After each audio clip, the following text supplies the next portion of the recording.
The transport ship descended through Earth's atmosphere, and Commander Zekthor watched the planet below with interest. His crystalline body reflected the light from the viewing port as he studied the blue and green world. Behind him, his fellow Krell warriors stood at attention, their 8-foot frames towering over the smaller species in the delegation. "A primitive world," Zekthor said to his second officer, "but the humans seem eager to learn from us." Beside them, Tactical Prime Sietvara clicked her mandibles in agreement. Her insectoid form was smaller than the Krell, but her people were known throughout the galaxy for their precise military tactics. The Vaxians had won countless battles through coordination and planning. War Chief Grumbach snorted from his position near the cargo hold. His 4 legs supported a massive reptilian body covered in natural armor plates. The Thornbacks had been warriors for 10,000 years. They had nothing to learn from these newcomers to the galactic stage. The ship landed at Fort Braxton in North Carolina. The human military had chosen this facility to host the first joint training program between Earth and the Galactic Council. It was meant to build friendship and understanding between species. The aliens expected ceremonies, formal exchanges of military knowledge, and perhaps some demonstrations of combat techniques. They did not expect Sergeant Kyle Morrison. The moment the aliens stepped off their transport, a human in a brown round hat began shouting, "Move, move, move! I don't care what planet you're from, you're on my time now. Form up in lines of 4. Zekthor blinked in confusion. The translator struggled with the human's rapid speech and strange accent. Before he could respond, other humans in similar uniforms began physically guiding the aliens into formation. They were not rough, but they were insistent. "I am High Commander Zekthor of the Krell Warrior caste," he began.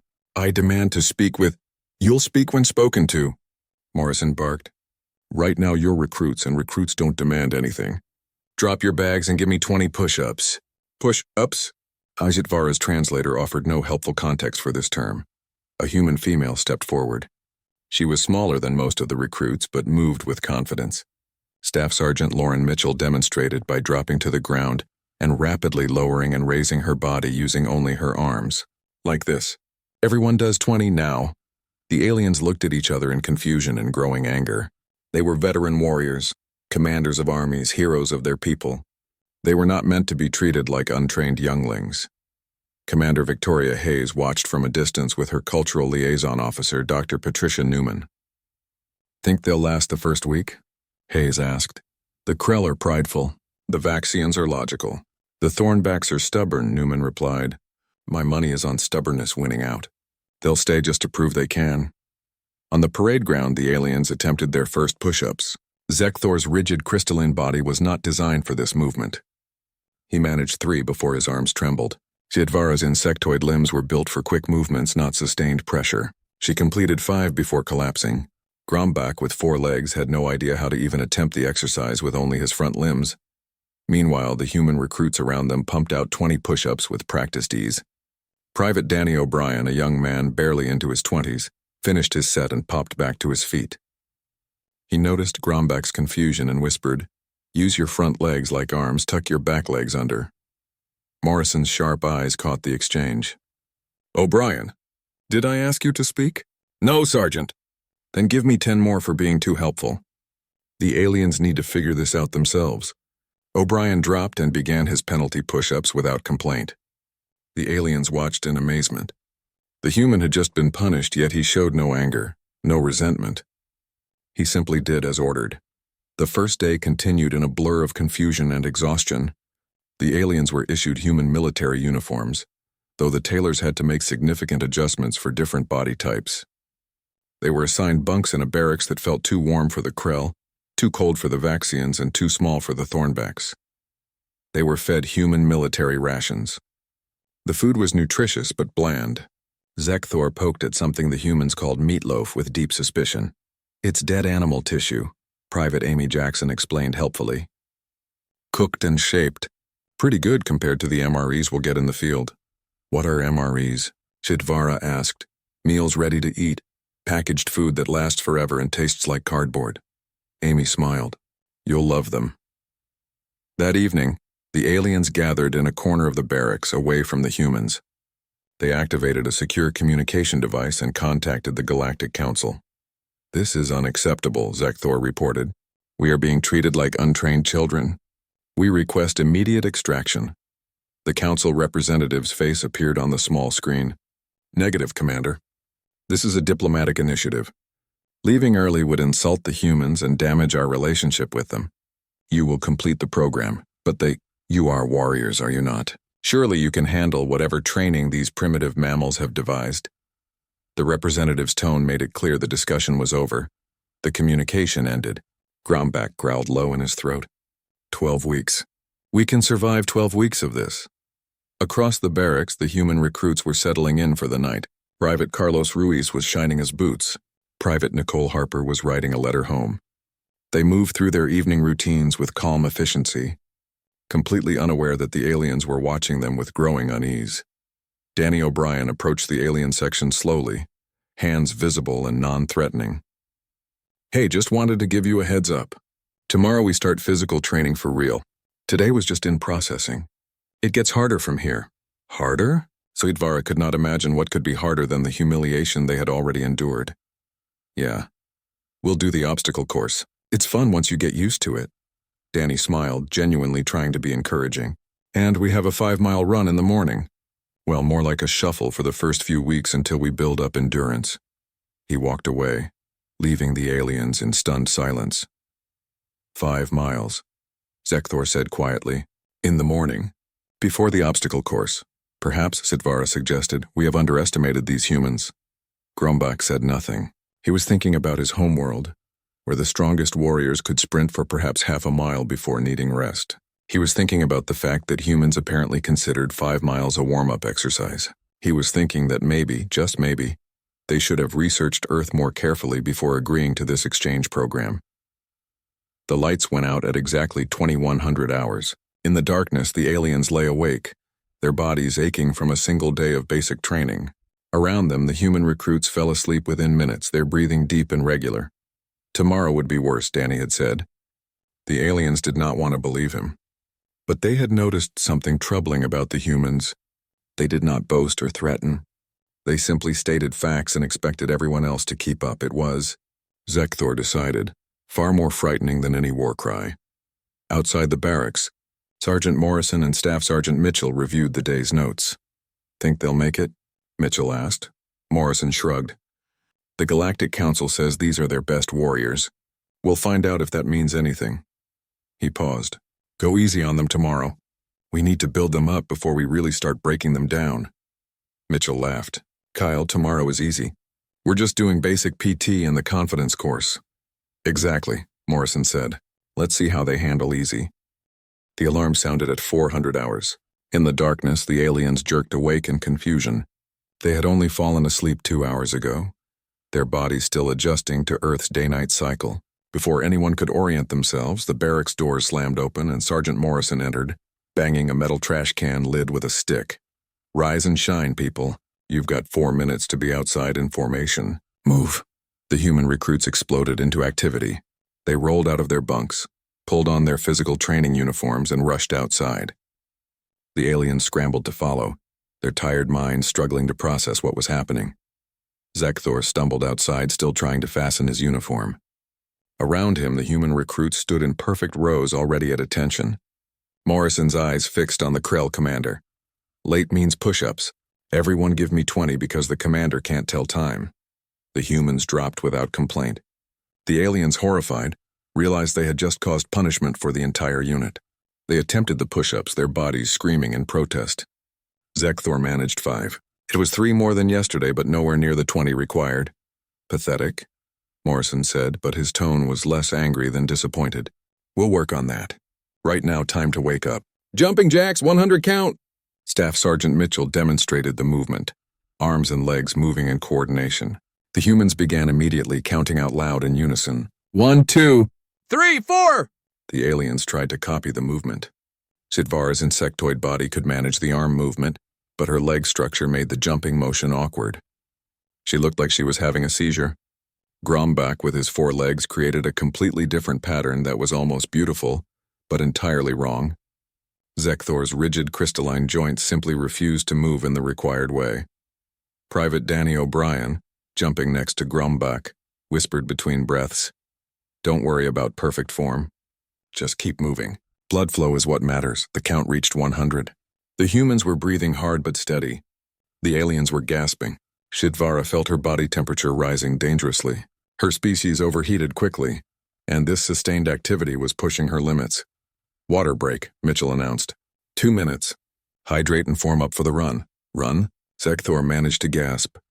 5 miles, Danny confirmed, pulling on a reflective belt. It's not too bad. We keep a steady pace. Just stay with the group. The formation moved out. Morrison jogged at the front, calling cadence. The humans began to chant in rhythm with their footfalls. 1 mile, no sweat. 2 miles, better yet. The first mile was manageable. The aliens found they could maintain the pace if they focused. The second mile became difficult. Shidvara's breathing was rapid and shallow. Zekthor's crystalline legs, not designed for endurance, began to ache. Grombach's four-legged gait was efficient for short sprints, but this sustained pace was foreign to him. The third mile broke them. Shidvara stumbled and nearly fell. Private Amy Jackson immediately moved beside her. Match my breathing. In through your nose, out through your mouth. Count 4 steps in, 4 steps out. Shidvara tried to follow the instruction. It helped, but only slightly. By mile 4, Corporal Jenny Martinez had dropped back to pace the struggling aliens. She ran backward, facing them, seemingly without effort. You can do this. It's just 1 foot in front of the other. Your body wants to quit, but your mind is stronger. Push through. Zekthor wanted to collapse. His pride as a Krell commander was the only thing keeping him moving. He watched Private Carlos Ruiz running ahead, the humans breathing steady, his pace unchanged. Carlos was perhaps half Zekthor's size, from a species the Krell had classified as soft and weak. Yet here he was, making this nightmare look routine. The 5 miles ended back at the barracks. The humans were sweating but seemed fine.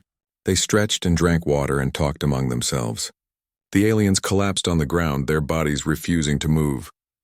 On your feet, Morrison ordered, but his tone was less harsh. Lying down after a run makes the recovery worse. Walk it off. Keep moving. The aliens forced themselves upright. They walked in small circles, their legs trembling. Private Nicole Harper handed Jitvara a small packet. Electrolyte powder. Mix it in your water. You're sweating more than us. You need to replace the minerals. Thank you, Jitvara managed.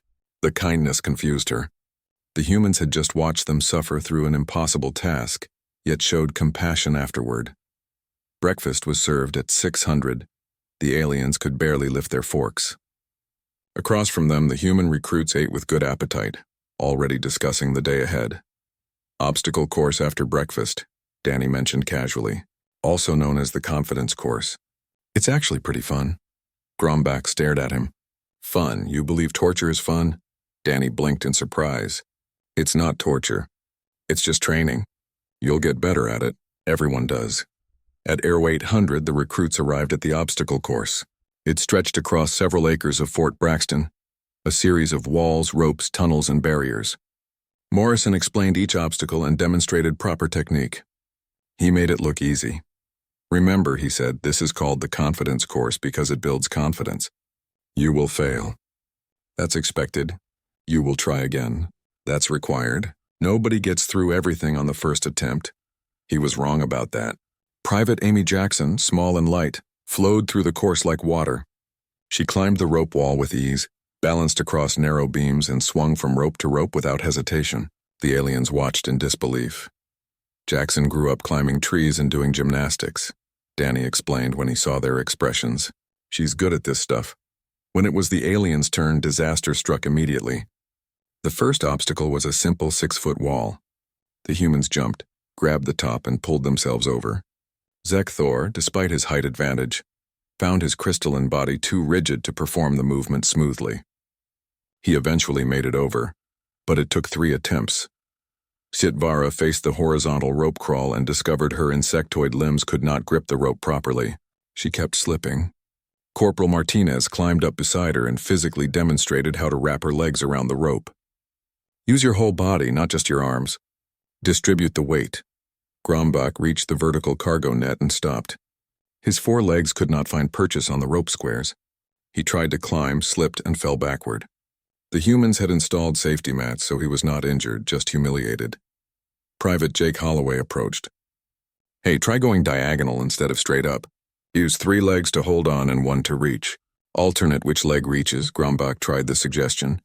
It worked, barely. He made it to the top of the net, exhausted and shaking, but he made it. At the top, he looked down at the ground 15 feet below. The humans jumped without hesitation, landed, rolled, and kept moving. Grombach, from a world with lighter gravity, felt paralyzed by fear. Jenny Martinez appeared beside him on the net. I was terrified my first time too, she said quietly. Want to know the secret? Don't look down. Look where you want to land. Your body follows your eyes. I am a war chief, Grombach said, his pride wounded. I do not fear heights. Good, Jenny said with a smile. Then let's jump together on 3. They jumped. Grombach landed badly, rolled awkwardly, but survived. Jenny helped him up. See? You can do this. The course continued for 2 hours. Every alien fell, failed, and struggled. Every human recruit stayed nearby, offering advice and encouragement. The aliens had expected mockery, but received only patience. By lunchtime, Zekthor had completed perhaps half the obstacles. Siedvara had done slightly better. Grombach had brute-forced his way through by sheer determination. They sat together at lunch, their bodies covered in bruises and scrapes. At the next table, the human recruits compared their own injuries and laughed about their failures on the course. They are insane, Siedvara said quietly. No, Zekthor corrected, watching Private Amy demonstrate a climbing technique to Private Carlos. They are something else. Something we do not have a word for. What is that? Grombach asked. Zekthor watched Sergeant Morrison talking to a human recruit who had failed an obstacle badly. The sergeant was not angry, just explaining what to do differently next time. The recruit nodded, ate faster, and seemed eager to try again. They do not see failure as shame, Zekthor said slowly. They see it as information. Every failure teaches them something. They expect to fail. They plan to fail, and then they try again. The 3 alien commanders sat in silence, absorbing this revelation. In their cultures, warriors were born or trained to perfection before ever seeing combat. Failure was unacceptable. But humans seemed to believe that failure was just part of learning, that struggling was normal, that everyone could improve. It was a strange philosophy. And watching the humans, the aliens realized it was terrifyingly effective. Afternoon training continued with hand-to-hand combat basics. The aliens discovered yet another disturbing fact about humans. They could throw punches with incredible force despite having no natural weapons. No claws, no armor, no venom. Just soft fists that could break bones through technique and leverage. When the day finally ended at 2100 hours, the aliens collapsed in their bunks. They had been awake for 17 hours, trained for 12 of them, and pushed their bodies beyond anything they had thought possible. Week 4 began with rain, not the gentle mist of Zenthar Prime or the scheduled precipitation of Vaxis 7, but a hammering downpour that turned the training grounds into rivers of mud. The aliens huddled under the barracks overhang, waiting for the weather to pass. Sergeant Morrison appeared, already soaked through his uniform. What are you waiting for? Training happens in all weather. Fall in. The humans ran out into the rain without hesitation. The aliens followed reluctantly, their bodies immediately cold and miserable. Zekthor's crystalline surface became slippery. Siedvara's compound eyes could barely see through the water. Grombach's natural armor did nothing against the cold. This is dangerous, Zekthor protested. We should wait for the storm to pass. Private Danny O'Brien jogged past, water streaming down his face. Storm, this is just rain. You should see training in a real storm. The morning run became a nightmare. The ground was slick. Visibility was poor. The aliens struggled to keep their footing. Meanwhile, the humans adapted their stride, leaned into the wind, and kept going. Private Carlos Ruiz actually seemed to be enjoying it, tilting his face up to catch the rain. They are broken, Siedvara decided. Their minds do not process danger correctly. But during a break, Staff Sergeant Lauren Mitchell explained the philosophy. You can't control the weather. You can only control your response to it. If you stop training every time conditions are bad, you'll never be ready for combat. The enemy doesn't wait for sunny days. The logic was sound, even if the execution was miserable. The aliens began to understand something important. Humans did not train for ideal conditions. They trained for the worst possible conditions, so that anything better would seem easy by comparison. That afternoon, Everything changed when Captain Melissa Carter arrived to observe the training. She was smaller than most of the recruits, perhaps 5 feet 6 inches tall and maybe 130 pounds. She moved with a fluid grace that reminded Zekthor of a predator he had once seen in a nature documentary. Morrison snapped to attention when he saw her. So did Mitchell. Even the recruits seemed to stand straighter. "At ease," Carter said, her voice quiet but carrying authority. "I'm just here to watch. Pretend I'm not here." But everyone was aware of her presence. The aliens noticed how the human instructors deferred to her, how the recruits looked at her with what could only be described as awe. During a water break, Grombach asked Danny about her. "Captain Carter? She's Special Operations. Navy SEALs, I think. Maybe Rangers, too. She's got so many qualifications that nobody's quite sure what her actual job is anymore." Danny lowered his voice. "She's one of the humans you really don't want to fight." "She is small," Grombach observed. Danny looked at him with something like pity. "That doesn't matter. Not even a little bit." Later, during hand-to-hand combat training, Carter stepped onto the mat. "Mitchell, you mind if I demonstrate a technique?" "Of course, ma'am." Carter called for a volunteer. Private Jake Holloway stepped forward. He was over 6 feet tall and probably weighed 200 pounds. Carter looked like a child next to him. The demonstration took 3 seconds. Carter moved. Jake tried to respond, and suddenly he was on his back with Carter's hand at his throat. She helped him up with a smile. "See, it's not about strength. It's about leverage and speed." She did it again, slower, explaining each movement. Then she invited the aliens to try the technique on each other. When Zekthor struggled with the movement, Carter approached. "Your body structure is different," she observed. "Let me show you an adaptation." She demonstrated a modified version that worked with his crystalline joints. Her understanding of physics and biomechanics was immediate and intuitive. Within minutes, she had created custom techniques for each alien species. "How?" Sitvara asked in wonder. "I fought on 17 different worlds against 23 different species," Carter replied casually. "You learn to adapt," she paused. "Not in combat, of course. Training exercises and demonstrations. Humans haven't been in a real war with other species yet." "Yet," Grombach repeated quietly. That evening, Lieutenant Brandon Scott gave a lecture on military training philosophy. He showed videos of other human training programs. Navy SEAL Hell Week, Army Ranger School, Marine Corps Crucible. The aliens watched in growing horror as humans voluntarily endured hypothermia in freezing water, carried heavy logs for miles, stayed awake for 5 days straight while conducting military operations, crawled through mud under barbed wire with machine gun fire overhead. "These are your elite warriors?" Zekthor asked. "Yes," Scott confirmed. "And the training we are doing now? This is basic training. Everyone does this. Cooks, mechanics, medical personnel, administrators. If you want to be in the military, this is the minimum standard." The room was silent. Sitvara's translator was struggling to find words in her language for what she was feeling. The closest approximation was existential dread. Dr. Patricia Newman, the cultural officer, took over the lecture. She displayed images of Earth from space, beautiful blue and white against the black. "This is home," she said, "and I need you to understand something about it. The Galactic Council classifies worlds by danger level. Class 1 is peaceful. Class 5 is moderately dangerous. Class 10 is considered barely habitable." She paused for effect.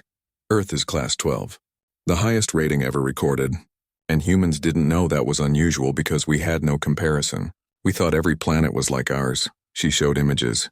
Hurricanes that spun for weeks with winds that could destroy buildings. Earthquakes that split the ground open. Tsunamis that swallowed cities. Tornadoes that appeared without warning.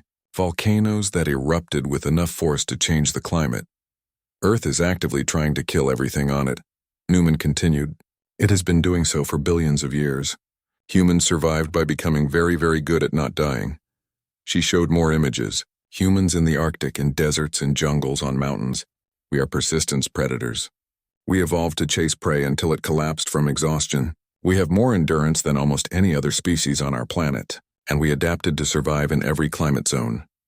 The temperature range on Earth goes from -89 degrees Celsius to +56 degrees Celsius, she said. Humans can survive in all of it given time to adapt. How many of your species can say the same? None of the aliens raised their hands. Your homeworlds have weather, Newman said gently. We have disasters. Your planets have predators. Ours has everything from venomous insects the size of your thumb to predators that weigh 8 tons. Your worlds have dangerous regions. On Earth, humans vacation in our dangerous regions because they're considered scenic. She showed images of humans swimming in oceans filled with sharks, hiking up active volcanoes, camping in territories with large predators.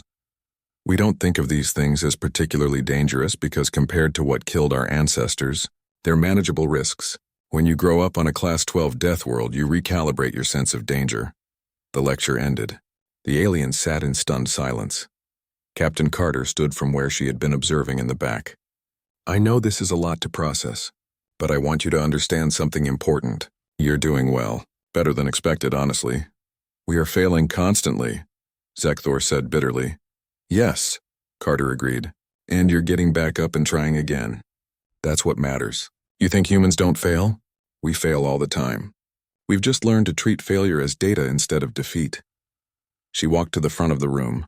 The difference between human training and what I've seen of galactic military preparation is that you train for success. You practice until you're perfect. That's efficient for stable environments. Humans train for failure. We break things on purpose to see how they break. We put ourselves in terrible situations so we know how to handle them when they're real. We practice worst-case scenarios because Murphy's Law is practically a religion for us. What is Murphy's Law? Sitvara asked. Private Amy Jackson answered from her seat. Anything that can go wrong will go wrong. At the worst possible time. Carter nodded. We plan for everything to fail. Our equipment, our communications, our supply lines, our support.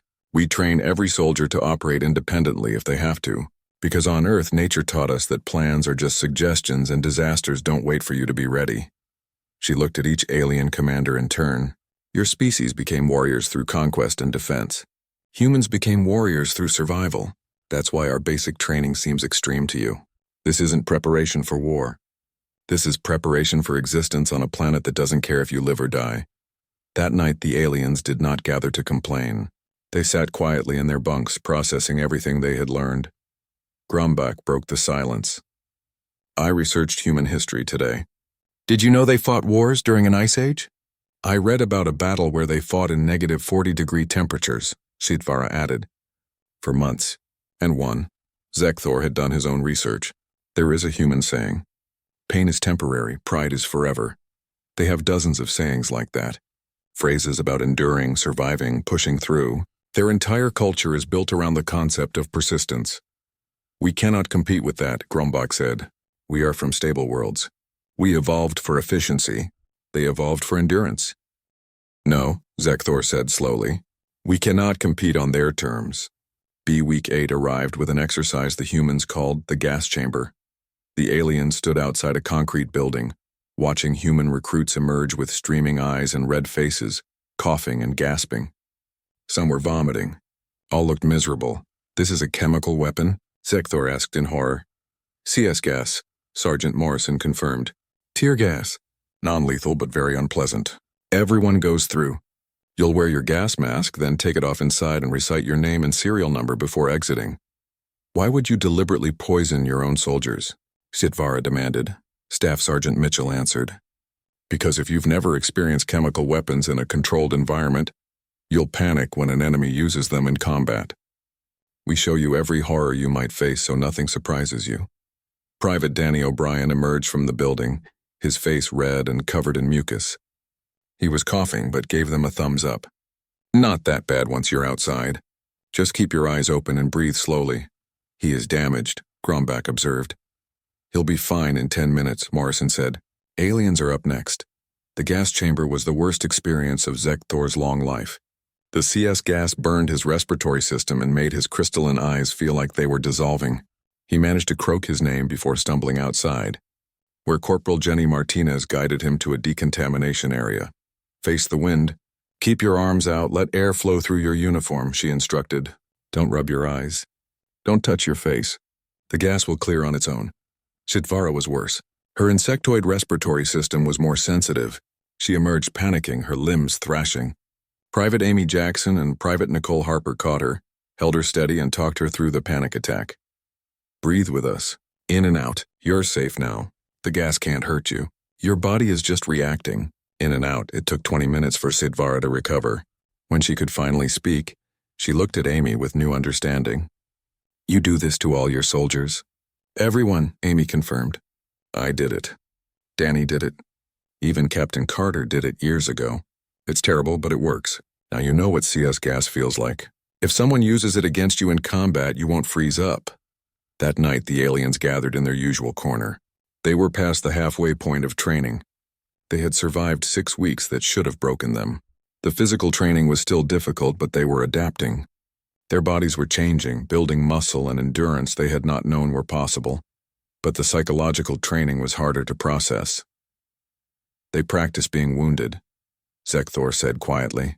They practice equipment failures. They practice being separated from their units. They deliberately put themselves through every nightmare scenario they can imagine. It is efficient, Sidvara admitted reluctantly.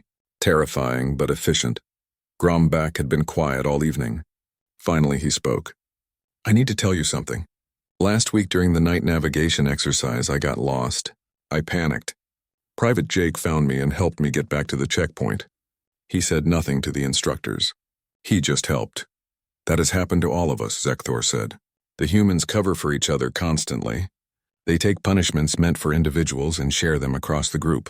They have a saying, got no one left behind. It is pack bonding, Sidvara said. I researched human social structures. They are tribal creatures. They create artificial family groups and defend them ferociously. This training is not just physical conditioning. It is social engineering.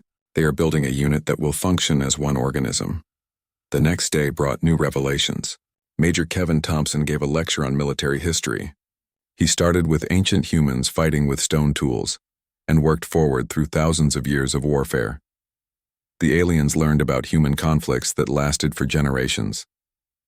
Wars fought in every climate extreme. Soldiers who marched thousands of miles with minimal supplies. Battles won through sheer stubborn refusal to surrender. This is the Battle of Stalingrad, Thompson said, showing images of a ruined city. Winter temperatures dropped to -40 degrees. The battle lasted 6 months. Over 2 million soldiers fought in close quarters, often hand-to-hand. The conditions were so terrible that soldiers on both sides sometimes died of exposure before they could die in combat. Who won? Grombach asked. The defenders. They refused to surrender despite being outgunned and surrounded. They turned the city into a meat grinder and won through attrition. He showed more examples. The Battle of Verdun, the Winter War, the Pacific Campaign. Humans fighting humans in every environment Earth offered, developing tactics for urban warfare, jungle combat, desert operations, Arctic survival, amphibious assault. We didn't fight aliens, Thompson explained. We fought each other. For thousands of years, humans were our own worst enemy. We got very, very good at warfare because we practiced constantly on ourselves. Shidvara's translator chirped as it struggled with a concept. Finally, she asked, You fought wars against your own species while living on a Class 12 death world? We didn't know it was unusual, Thompson said with a slight smile. We thought every intelligent species evolved through competition and conflict. It wasn't until we joined the Galactic Council that we learned most species achieve spaceflight before developing significant military capabilities. Most species, he continued, only fight wars when they have to, when resources are scarce or territory is threatened. Humans fought wars over ideology, religion, pride, revenge, and sometimes just to see if we could win. We turned warfare into an art form because we had nothing else to test ourselves against. The lecture ended with a question from Zekthor. Why did you stop fighting each other? Thompson considered the question carefully. We haven't entirely. We still have conflicts. But space gave us a common goal bigger than our differences. When we saw the galaxy, we realized we had been fighting practice wars. The real test was surviving out there. He gestured to the stars beyond the window. Together. That evening, the training moved to hand-to-hand combat finals. Each recruit had to demonstrate proficiency in unarmed combat. The aliens watched Private Nicole Harper, who weighed maybe 120 pounds, throw a 200-pound training dummy across the mat using leverage and technique. When it was Grombach's turn, he faced Private Carlos Ruiz in a controlled sparring match. Carlos was smaller, weaker by raw strength measures, and from a species Grombach's people had once classified as non-threatening. The match lasted 30 seconds.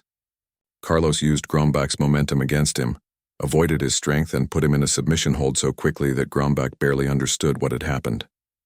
Carlos helped him up immediately. Good match. Your footwork is getting better. Next time, watch for the feint. I showed you a high attack and you committed to defending it, which left you open for the low sweep.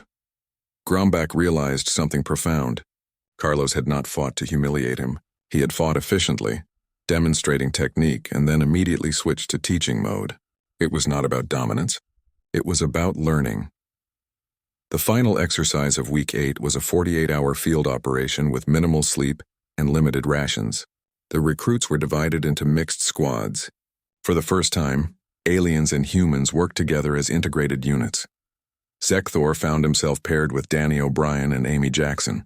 The scenario involved navigating to multiple checkpoints, completing tasks at each location, and doing so while enemy forces hunted them.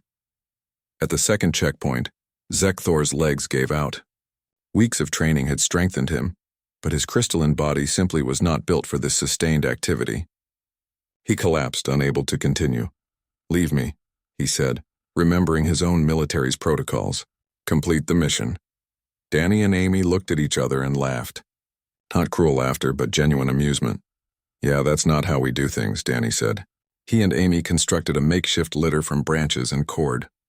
They carried Zekthor 3 miles to the next checkpoint, completed the required tasks while taking turns supporting his weight, and then carried him to the final extraction point.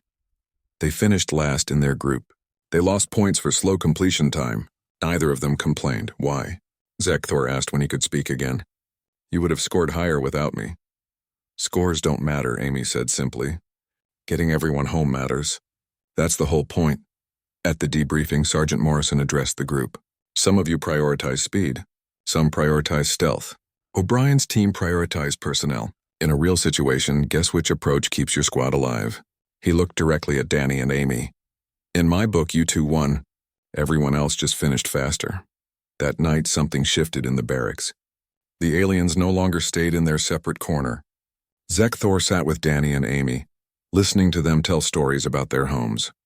Sitvara practiced hand signals with Private Jake, learning the nonverbal communication the humans used. Grombach and Carlos compared notes on different fighting styles, finding unexpected common ground.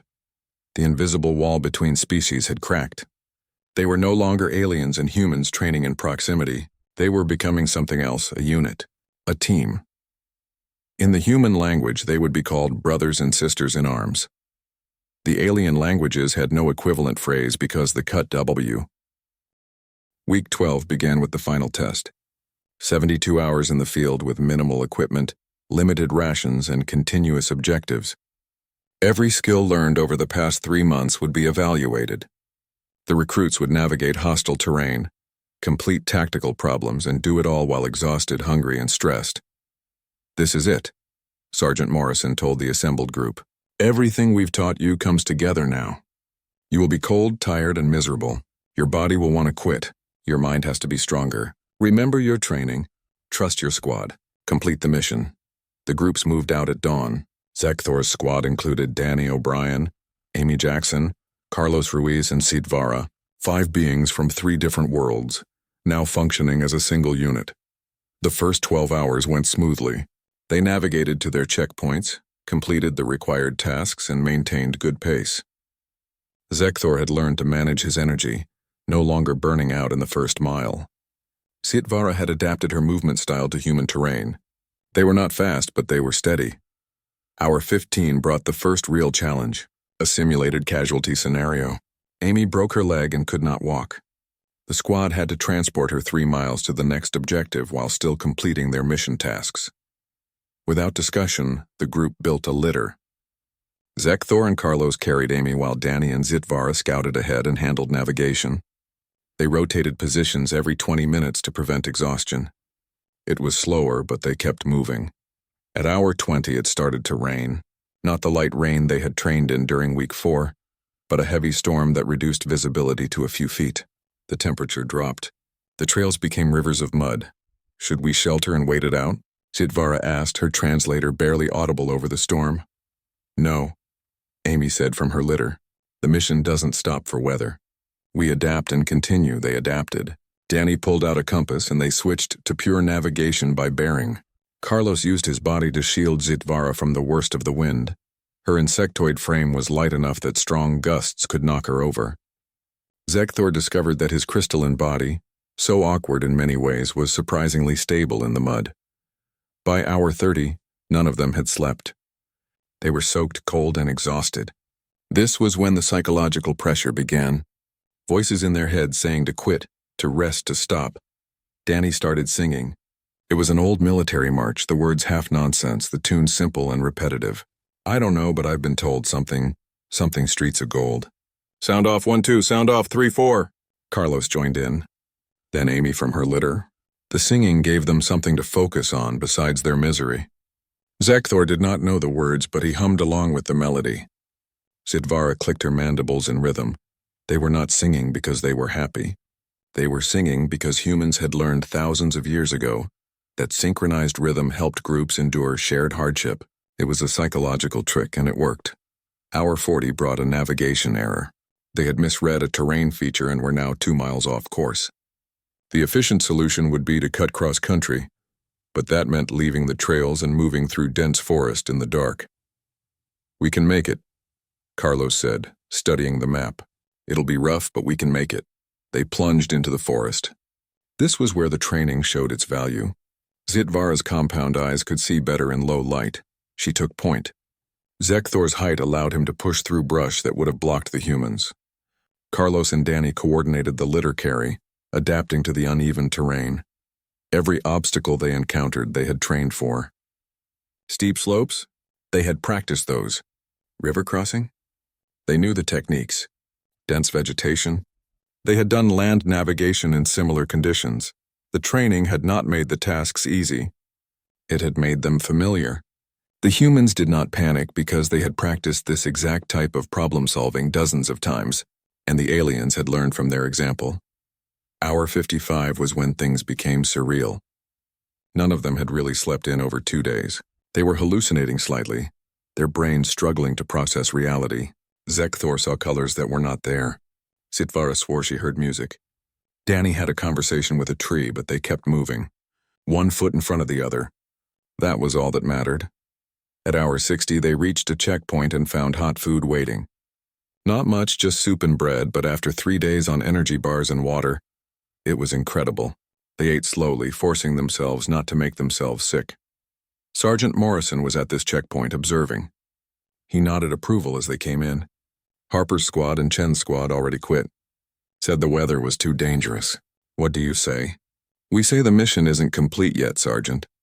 Amy responded from her litter where she was still maintaining her injury status. Morrison smiled. Outstanding. 12 more miles to the finish. Get moving. They groaned but stood up.